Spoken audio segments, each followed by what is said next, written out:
This is by far the rustiest Blazer we have ever seen. The Chevy Blazer, one of the most iconic classic cars ever made. Wait, I'm not talking about the new Chevy Blazer, I'm talking about the ones that are 50 plus years old now. When the Blazer was introduced in 1969, they didn't sell very many of them. But by the mid-70s, the Blazer was one of Chevy's most in-demand vehicles. Dealers typically sold them as soon as they hit the lot. And now, 50 plus years later, they're still extremely sought after. But with them being that old, they are prone to have one of the worst things you can find on a classic vehicle, and that's rust. Rust is the #1 killer of classic cars. When most of these cars were produced from the factory, they didn't have very many ways to protect the metal and keep it from rusting.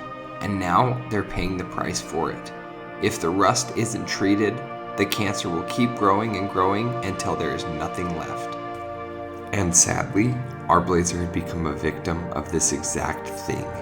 It didn't look too bad at first, but the more we teared into it, the more rust we found. So that left us with only 2 options. Let this Blazer die and try to find a new one, or take on the challenge of bringing this Blazer back to its former glory. We chose the latter.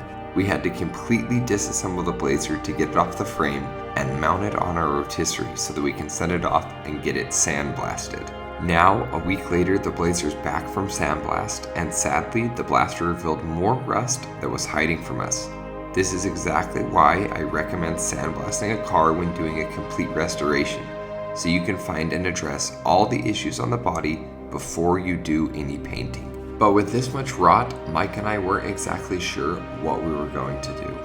Well, we just got this thing back from sandblast, and there was a couple surprises, sadly. This thing is pretty rusty. I mean, the rockers are literally completely gone. There's nothing left.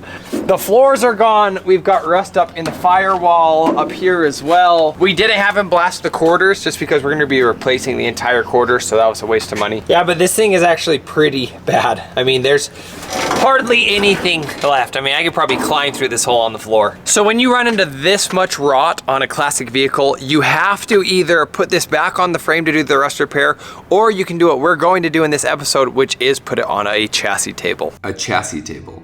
One of the most used things for building frames, race cars, or extremely custom vehicles. Chassis tables are extremely useful because of how easy they make cutting and modifying without losing structural integrity. You do this by welding supports across what you're working on so that the table acts as the support until you're finished fabricating. This way nothing changes once you cut whatever you're working on off the chassis table. So with all the rot and structural weakness that our Blazer has, that's exactly what we're gonna do.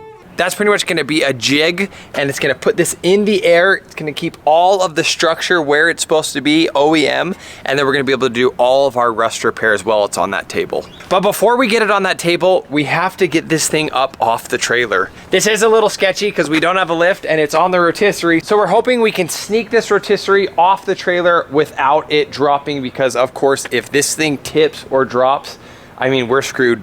We're gonna have to completely restart and find a new body. So the plan will be is we're gonna just scoot the rear off and then use the 2 jacks back there to jack it up. And then I think I'm just gonna try and pull the trailer out from underneath it maybe. And then hopefully Mike will be able to hold the rest with his super strength. But let's get this thing unstrapped and let's get it pushed off.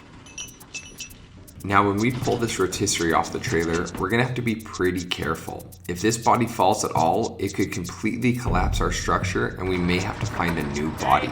And with how old these trucks are, they are getting harder and harder to find. So we decided to suspend half of the rotisserie on some jacks while Mike was holding it. And while Mike was holding it, I was pulling the trailer out from underneath the rotisserie. Now very carefully, we're gonna lower it down onto the rotisserie wheels.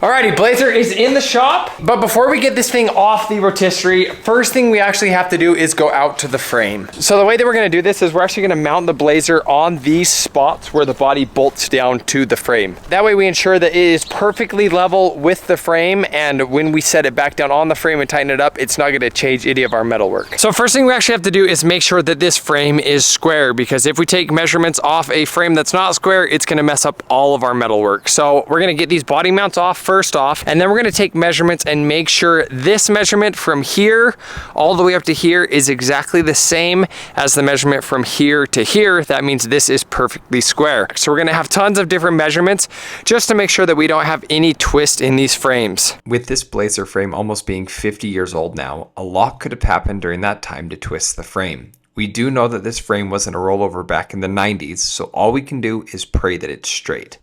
Okay, so we got all of our brand new body mounts laid out on the frame. We're gonna be taking our measurements off of these body mounts just because you can see these two right here are two different sizes. If all these were the same size, we could take the measurements off of the frame, but since they're different, we're gonna take them off of the body mounts. We're trying to mimic the frame. That's really our goal. So we want to mimic exactly how the body's going to sit on this.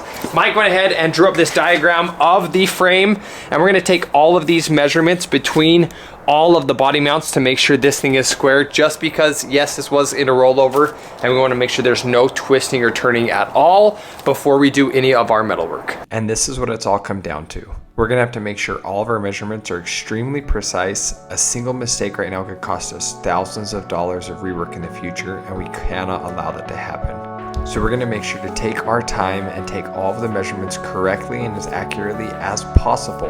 That way our body jig is gonna be the exact specs as the frame. We finished taking all of our measurements for our frame and everything lined up perfectly. The frame is straight, it doesn't have any bends or twists in it. All of our measurements are the same from side to side, which is perfect. So now that that part's done, it's time to move to the most difficult part of this, which is getting our chassis table set up for the Blazer body. So now all the measurements that we took, we have to transfer and build a jig on top of this chassis table so we can set the Blazer on it and weld it to it. So this is gonna be extremely difficult. Hopefully all of our measurements are right. Everything lines up, it should, but we're gonna do a couple more measurements, make sure we're squared away, and then we're gonna get the chassis table out and start to line everything up.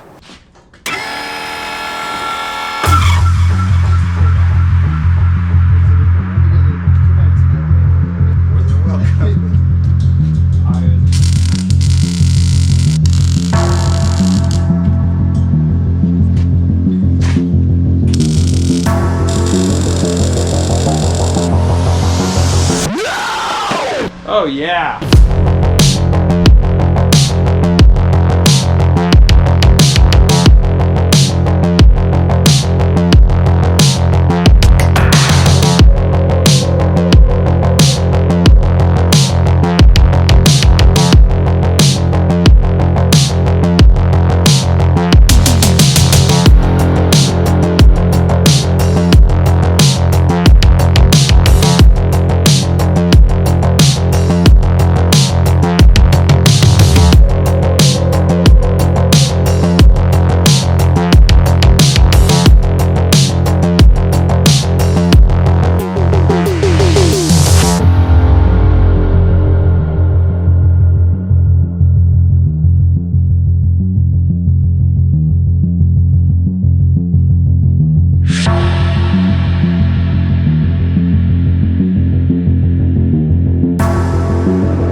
The body jig is finally finished.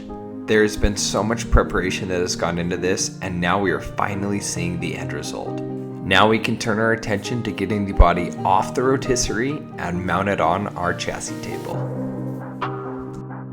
Alrighty, well, our chassis table is all finished up. Everything got measured precisely and is exactly where we want it. So now we can mount the Blazer body on top of this table and start metalwork in the next video. So stay tuned for the next video when we get the Blazer body on our chassis table and start metalwork. Thanks so much for watching. Be sure to leave a comment, like, and subscribe, and I'll see you guys next time. Peace out.